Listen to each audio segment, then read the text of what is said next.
Hello there, Flip here, and today we're going to be discussing the state of Xiangling in the meta, and why in her current state, despite the fact that a lot of meta teams and characters use her, she's kind of a bad character that is really only being held together by the fact that no one is able to do what she does, despite her multitude of flaws, which I'll be covering. But before we do that, as always, if at any point during the video you're entertained or informed, make sure to drop a like and even consider subscribing, as I talk on various topics regarding Genshin's meta and I'll try to keep you updated. And with that, let's begin.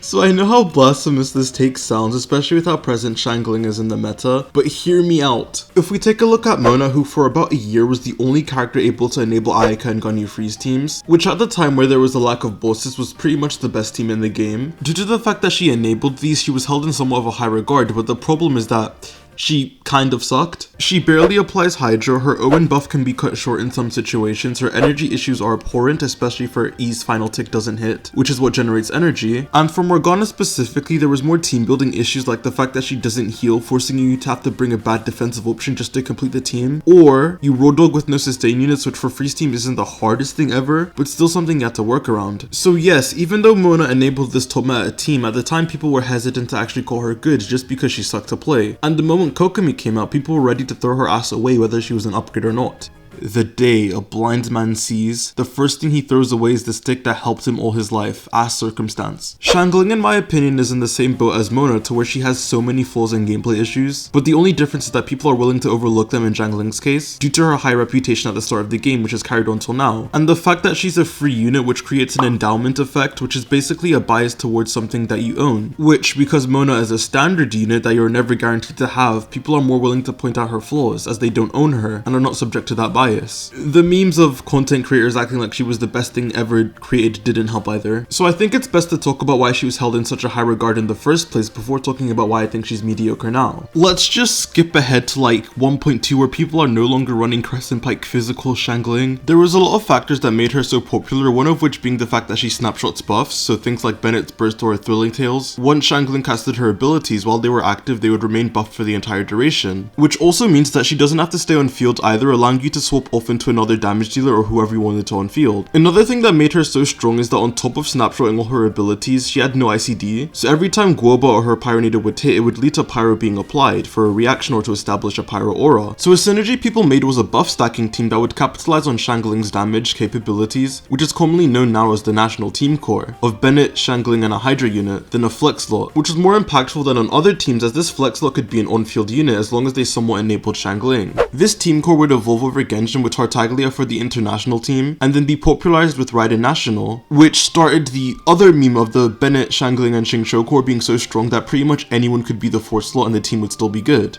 It also became an insult to certain characters when their best team was national, as it meant they most likely weren't that good anywhere else. Kind of like how we talk about C6 Bennett vape plunge teams and hyperbloom teams. Besides that, Xiangling was also used for melt stuff, whether that was melt Ganyu or double cryo reverse melt slaps, which was her first dealings as a support role, but we'll talk more about that later. There was also the fact that she scaled with so many stats after Emblem came out, so both crit stats, attack percent, EM and ER, so a lot of artifacts and weapons could be used by her, which created another meme, though the weapon thing didn't matter that much as most of her best weapons are all relative anyways, so you're most likely just going to use the catch or Favonius on her. TLDR, Xiangling was just a very good damage dealer, and at the early times in Genshin around 1.0 to early 3.0, she was able to do as much damage as most of the other on-field carries while she was off-field, and with a character like Child she was doing this in AoE with a free-to-play weapon, with most of the time 4-star teammates, and being able to get by with worse artifacts by other character standards because she scaled with so many stats, with her only bottleneck being her C4, but because of the fact that she's in the shop and can be chosen in Lantern Rite, on top of having one of the highest banner frequencies, if you really wanted to C4 Xiangling you could do it pretty easily with enough preparation.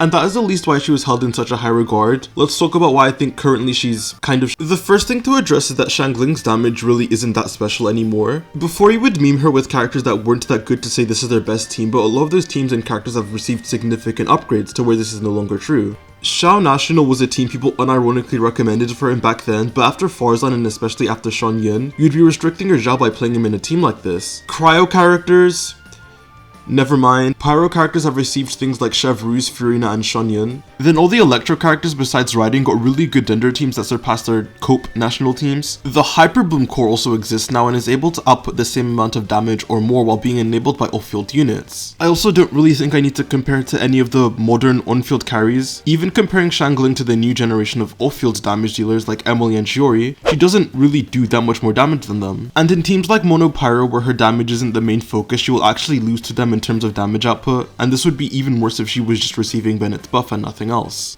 The common rebuttal I get when saying this is that, oh, Emily needs Burning or Shiori needs a Geoconstruct. Yes, but Xiangling needs Bennett to not only just lower her energy requirement, which affects her damage output, but as we can see, she also needs a considerable amount of buffs too that Emily or Shiori don't need. Emily doesn't even get buffed by Bennett besides Noblesse, yet still has considerably higher DPS to a Xiangling, receiving Bennett and Kazuha as buff. And most of this is tied to that stupid 20-second burst cooldown, but we'll get more into that later. Her damage profile just isn't that special unless you're also adding in techniques like double hitting, which I don't think a majority of the community cares enough to incorporate into their gameplay loop. I'm not trying to say that it isn't important, just that it's a technique that a lot of other characters just don't have to care about. Nowadays, Xiangling is being forced into more of a supportive role for a lot of the stronger on-field carries, as she's the only character with very consistent on-field pyro application. But the problem is that Xiangling is a very bad support, and really frustrating to play in this role.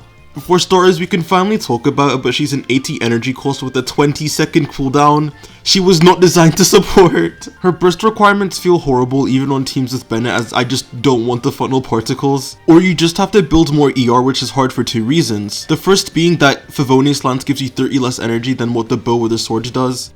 And additionally, you most of the time need to run Emblem on her teams, even though using a supportive set could be better, just to reach her ER thresholds. And on top of this, her particles are tied to Guoba. Call him the Trump shooter because this motherfucker just misses, which means that you most of the time have to build more ER than recommended to accommodate for this. The 20-second burst cooldown also sucks for a lot of characters, as most carries nowadays can just play on shorter rotations, but they're being bottlenecked by the chef, which is also the same reason people opted to switch Yelan for Xingqiu in a lot of teams, as her cooldowns are just more forgiving. The reason this is even more damning than it may seem is because Xiangling's burst can create a snowball effect if you're using Bennett, to where switching into her early causes you to have to wait for her burst in the next rotation, and makes your carry lose even more field time in Bennett's circle. Also, correct me if I'm wrong, but does she not have one of the longer burst animations for a 4-star? And if so, for what purpose? And she also has to be snapshot by Bennett most of the time, as it's just more efficient funneling wise, but that causes both Bennett and her to take up more field time than they should, leaving you with less time to work with. At least my glorious Queen Fischl does her business and gets out. There are levels to this. Another thing that sucks about Xiangling is that even though her Pyronado has a 20-second cooldown, it doesn't last 20 seconds. There's a solid 6 seconds to where she doesn't do anything, which again is something that the modern off-field damage dealers and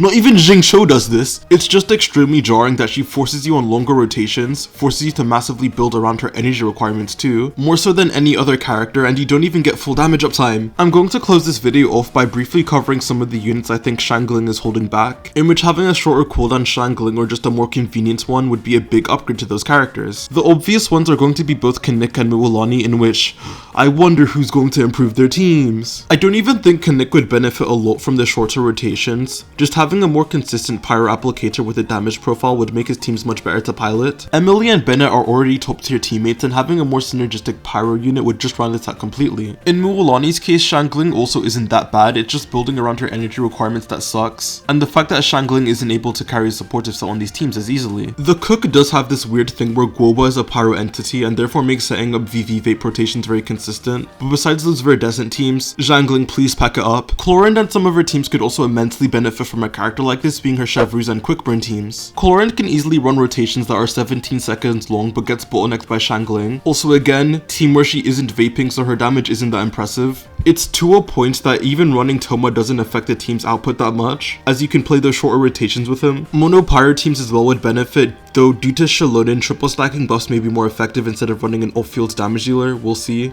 Double Pyro reverse melt teams being able to play shorter rotations would be nice. Pretty much any Raiden and Xiangling team. International maybe, if they have as high of a damage profile as Xiangling with shorter rotations. And that's about all I can think of at the top of my head. In conclusion, Xiangling is a character that was revered as a top tier due to the fact that she has the most consistent off-field pyro application, on top of the fact that with buff stacking she also has a very strong damage profile. However, as time has gone on, her damage has mattered less, on top of the fact that even though she has good pyro application, all her other traits weigh her and the character she uses down, so much so that I don't think we should really be viewing her with a top tier lens due to all her flaws. There are a lot of characters I just think are better than her even with a scope of 4 stars, and I really don't think there's a need for her to be in that discussion anymore. And with that, thank you guys so much for watching. If you enjoyed the video, make sure to like, subscribe, and comment your thoughts on Xiangling, as I'd love to hear it and I respond to almost every single comment. Thanks again for watching, and I'll see you guys on the flip side. Peace.